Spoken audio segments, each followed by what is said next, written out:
Sveiki, esu Simonas, Skandagra sėklų produkto vadybininkas. Šiandien esame Krekenavoje, mano gimtinėje ir pasikviečiu šiandien savo buvusį kolegą Albertą, kuris atstovauja Dekalbą. Ir pristatysim jums šiandien DK Excited veislę. Albertas jau mūsų laukia lauke, tai neužilgo su juo pasimatysim.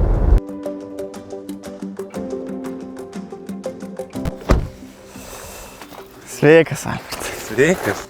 Kur čia mane atsivežė, toks neblogas rapstas atrodo. Krekenavoje, gimtinė. DK Excited. Skandagra numeris 1. Ką pats manai apie DK Excited?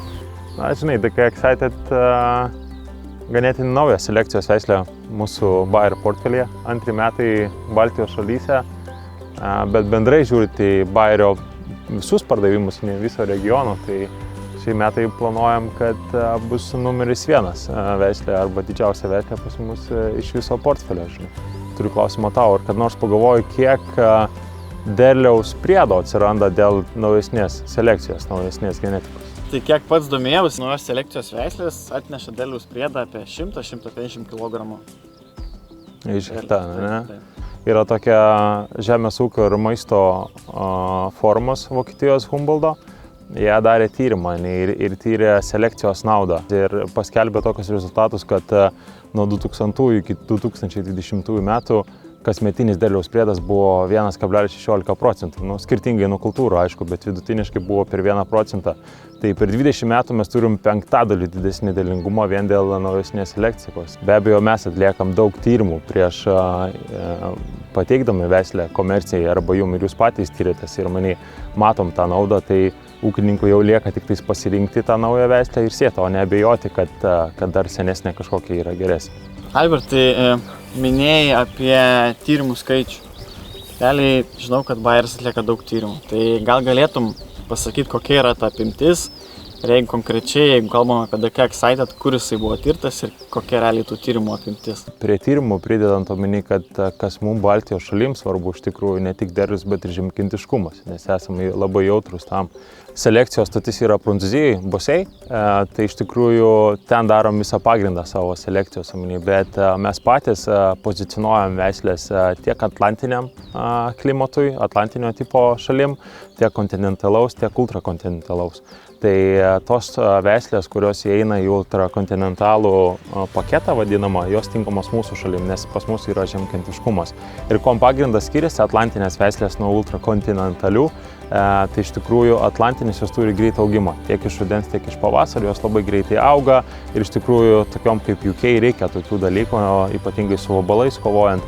Bet ten problema yra, kad jis yra augimo kogelis. Tai natūraliai veislės tampa nebe žemkentiškos arba labai jautrus. Žiūrint į ultrakontinentales veislės, tai iš tikrųjų jos pasižymė irgi ganėtinai greita biomasės augimu iš rudens, ką mes turim ir Excited'e, bet tokios veislės kaip Excited'os jos tinkamos ir vėlyvesnei sėjai, nes jos turi iš savęs didesnį augimą. Bet pas jos nėra problemos arba rizikos su augimo kugelių tįsimu. Tai natūraliai ir duoda didesnį saugumą arba geresnį žemkintiškumą ūkininkui. Ir pavasarį žvelgiant, tai veislės, ypatingai mūsų portfelio veislės, jos turi vėlyvesnį startą pavasarį, tai vėlgi save apsisaugodamos nuo pavasarinių šalnų. Ir bendrai žiūrint į tyrimus omeny, tai iš tikrųjų tyriam daug. Pradedam nuo Prancūzijos, nuo šiltnamių tyrimų, tada turim Prancūzijai 50 hektarų, kur darom mikro plotus, kur tyriam ten 1000 skirtingų veislių ir iš ten jau tada pozicionuojam, tarkim, į Lenkiją, kadangi mes priklausom Lenkijos regionui. Mes vien Lenkijoje turim 40 skirtingų tyrimo vietų, kur tyrim skirtingas veislės, tiek atlantinės, tiek kontinentales.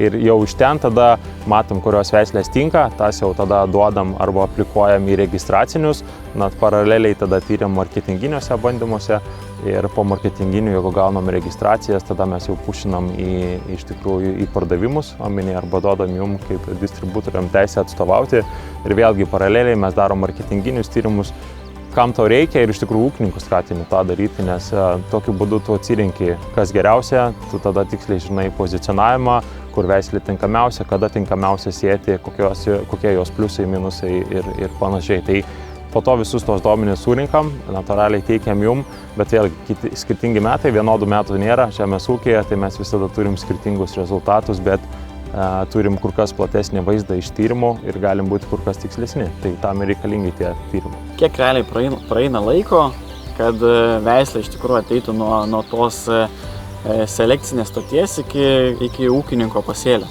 Selekcija išvesti vieną veislę nuo pačios pradžios iki komercijos užtrunka grubiai nuo 10 iki 12 metų. Kartais, jeigu labai jau gerų atvejų, būna 8-10 metų. Bet aišku, daug ką darom šiltnamiuose.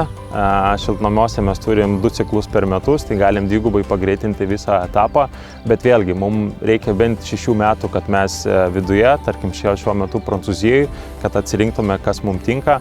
Tada paraleliai kokius 3 metus tyrėm vidiniuose Lenkijoje, marketinginiuose arba MD tyrimuose. Tada eina registracijas ir natūraliai po 10-11 metų arba 12, jau tada ta veislė išeina į komerciją.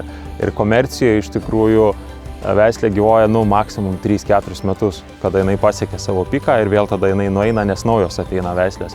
Tai natūraliai tas santykis toks yra 1:3. Tas tarpas omeny nuo selekcijos iki komercijos, jisai gaunasi labai trumpas, kuomet mes turim padaryti visą pardavimą. Bet vėlgi, kaip sakau, selekcija tobulėja ir nereikia ūkininkams bijoti, nes mes jau daug metų būnam tyrim tas veislės ir mes žinom, kad jos bus pranašesnės lyginant su senosiom veislėm. O žiūrėk, Albertai, vis tiek visa Europa eina link to žaliojo kurso, žalios politikos.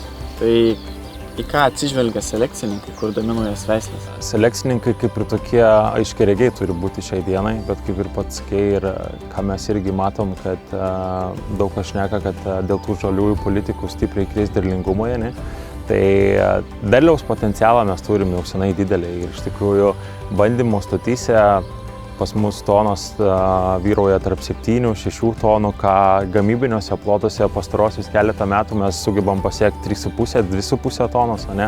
Tai mes to potencialą daug turim. Tai natūraliai selekcininkai irgi, jie daugiau orientuojasi į bendrą visumą augalo, į bendrą augalo apsaugą, sveikatingumą ir iš tikrųjų patys pagrindiniai arba pirminiai dalykai, kurie atsirado, tai fomozės tolerancija ir LM7.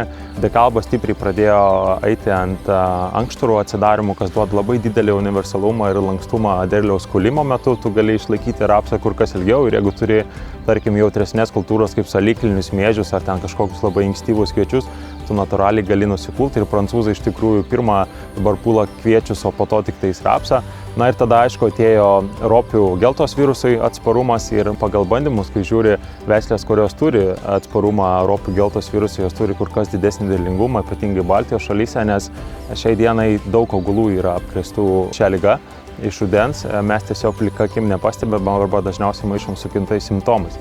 Ir natūraliai laikų bėgant atsparumas ropių geltos virusui bus kaip standartas.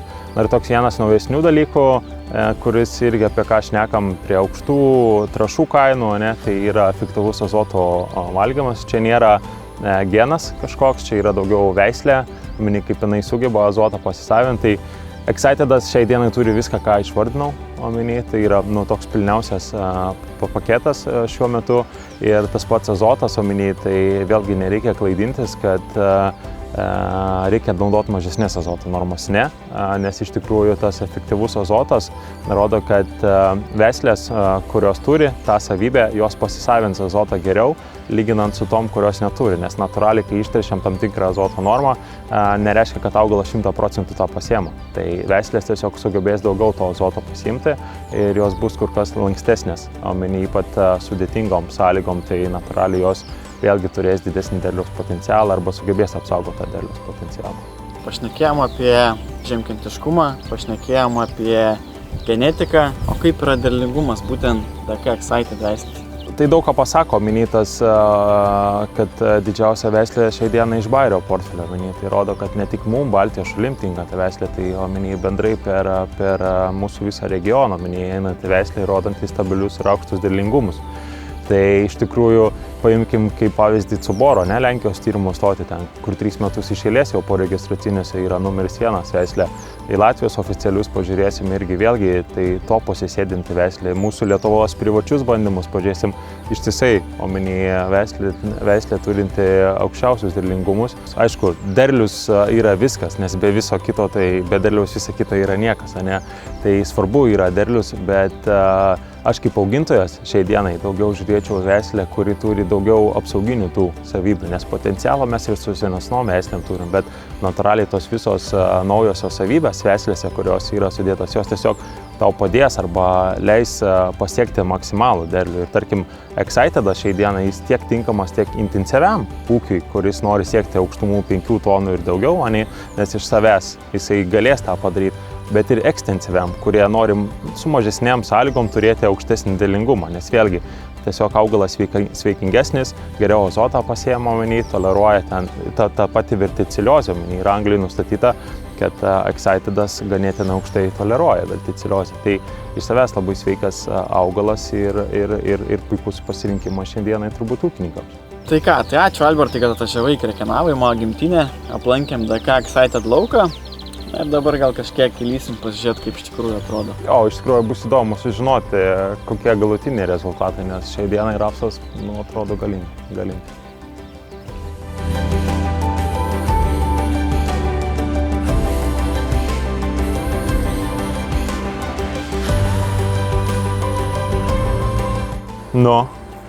O tai gerai, ne? Labai gerai. Žiūrėk, rapsas, o čia tai. Aš apšalęs. Čia tai atrodo, kad idealiai 100%, o čia tai pilnumoj. Ir vietos turi tiek šoninės, tu pažiūrėk šoninių, kiek šakų. 1, 2, 3, 4, 5, 6, 7, 8, 9, 10, 11, 12 šakų šoninės. Čia kosmosas. Iš šoninės dar šoninės eina. Bet skaityk šoninės 100% viso derliaus, tai čia matosi, kad super. Matosi, kad nauja selekcija irgi, žinai, ką Excitedui ir mūsų MD skyrius sako, kad veislė turi puikias kompensacinės savybės. Pasižymė gerų šakotumo, ir ypatingai, kur matosi, kur veislė turi daugiau vietos. Jinai kompensuoja iš savęs, tai augalas žymiai stipresnis. Tai tokias veislės mes iš tikrųjų irgi patarėm net sėti šiek tiek, ypatingai anksti, jeigu sėji šiek tiek mažesniam normam, nes augalas sugebės kompensuoti.